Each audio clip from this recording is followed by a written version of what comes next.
여러분, 대기업의 재고가 100조다. 그래서 대기업의 곡소리가 난다. 이 말이 여러분 점점 사실화돼 가고 있습니다. 제가 여러분들에게 재고를 계속 말씀드렸던 기억이 있습니다.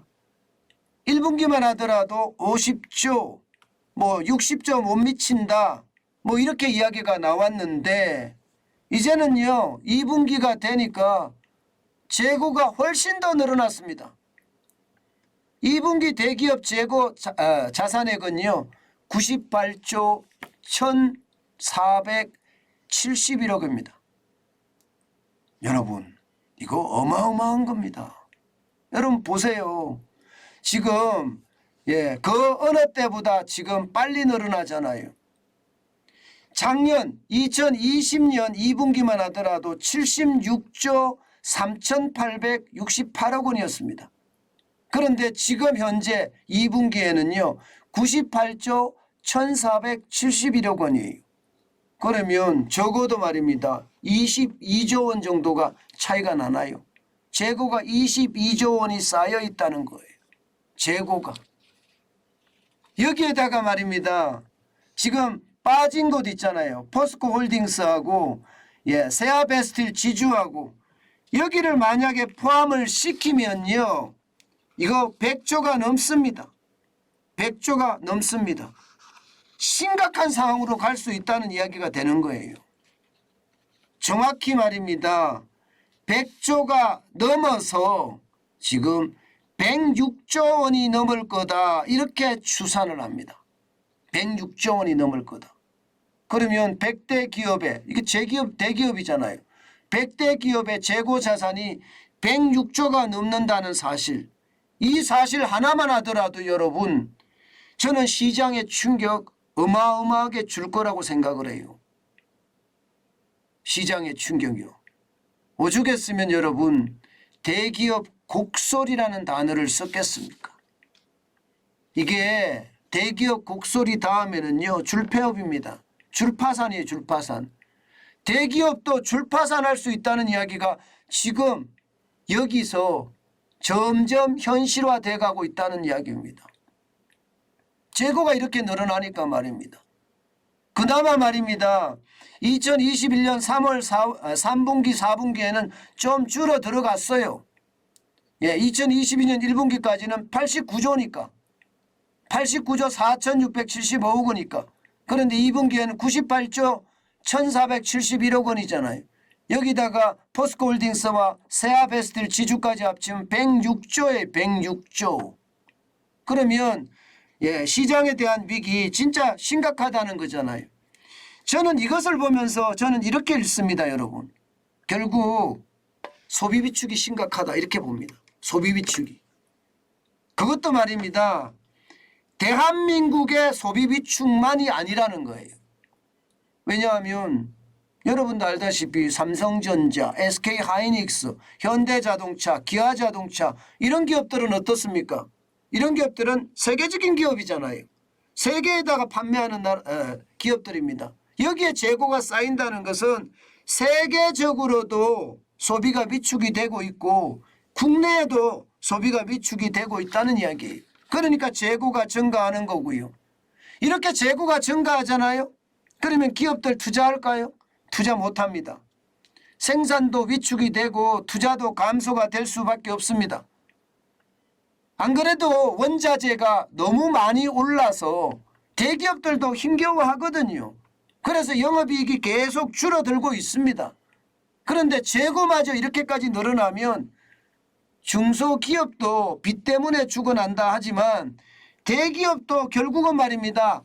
빚 때문에 죽어난다 이런 얘기가 나올 수밖에 없는 게 현실이 돼가고 있습니다. 현실이. 이게 말입니다. 코로나19를 통제 방역을 하고 나서 국내가 소비가 엄청 위축이 됐잖아요. 그게 저는 현실이 됐다고 보이는 겁니다. 현실이 됐다고. 그러니 부채가 대기업도 지금 장난 아닙니다. 여러분 이거 한번 보세요. 놀랄 노자입니다. 진짜 놀랄 노자예요. 2022년 2분기에 예, 대기업 100대 기업입니다. 100대 기업의 부채가 558조 7,055억 원입니다. 여러분, 올해 대한민국의 본예산이 얼마일까요? 607조 7천억 원이에요. 607조 7천억 원. 작년에 대한민국 전체 국가를 운영하는 본예산이 얼마였나 하면요. 558조였습니다. 558조. 자, 그러면 여러분, 예, 지금 100대 기업의 부채가 대한민국 전체 예산하고 맞먹는다는 게 되는 건가요? 저는 이게 그 어느 때보다 부채 폭발, 지금 위험이 점점 쌓여가고 있다, 이렇게 이야기할 수가 있는 것 같습니다. 쌓여가고 있다. 그만큼 말입니다. 지금 심각한 양상으로 점점 가져간다는 사실이 진짜 난리가 났어요. 여러분, 558조 7,055억 원이면 이자는 어떻게 될까요? 여러분도 알다시피 지금 이자는요 급속도로 올라갑니다. 오죽했으면 고금리라고 이야기하겠습니까? 그러면 고금리에 이자 낼 돈이나 제대로 있겠습니까? 삼성전자 같이 부채 비율이 뭐 34%인가요? 40%밖에 안 되죠. 낮은 기업이야 뭐 그나마 괜찮겠지만 부채 비율이 높은 기업들은 어떻게 될까요? 아마도 이자에 죽어날 거예요. 게다가 임금은 또 얼마나 올랐습니까? 원자재 값은 또 얼마나 올랐습니까?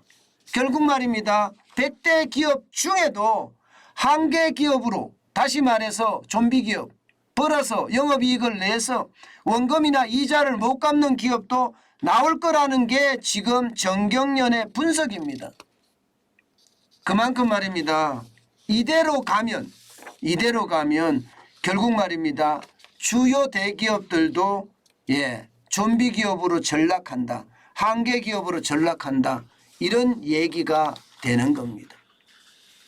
여러분, 제가 여러분들에게 경제 브리핑을 해드리면서 말입니다. 진짜 작은 단서들을 찾아내서 그 단서의 과거는 어땠고 현재는 어떻고 미래는 어떻게 흘러갈 거라고 제가 늘 분석을 해드렸는데, 그나마 지금까지 대기업은 괜찮다 일변도였습니다. 수출이 됐으니까. 그런데 무역수지가 적자가 나기 시작하고 나서부터는요, 대기업조차 지금 벌어서 이자도 못 내는 기업들이 늘어나고 있다. 이렇게 지금 이야기할 수가 있는 거고요. 안 그래도 소기업이라고 이야기하는 자영업자, 게다가 중기업이라고 이야기하는 하청업체들, 그리고 여기에 좀 더 나아가서 원청업체라고 이야기하는 대기업들조차도 지금 벌어서 이자를 못 갚는 상황이 돼 간다는 것은 여러분, 점점 가계부채가 폭발해서 위기가 온다고 이야기도 했지만 이렇게 가면 기업부채가 폭발해서 위기가 올 수도 있다. 이 말도 여러분 이제 틀린 말이 안 되는 거예요. 틀린 말이. 그만큼 말입니다. 부채 폭발의 위험은요 굉장히 커지고 있다. 이렇게 이야기할 수가 있습니다. 제가 벌써 오랫동안 부채 폭발 말씀을 드리는데 이 상황 생각했던 것보다가 어렵습니다. 저는 언제든 그 부채 폭발의 상황이 터질 거다. 저는 그렇게 솔직히 생각을 합니다. 그만큼 부채 폭발의 위험이 크다는 이야기입니다.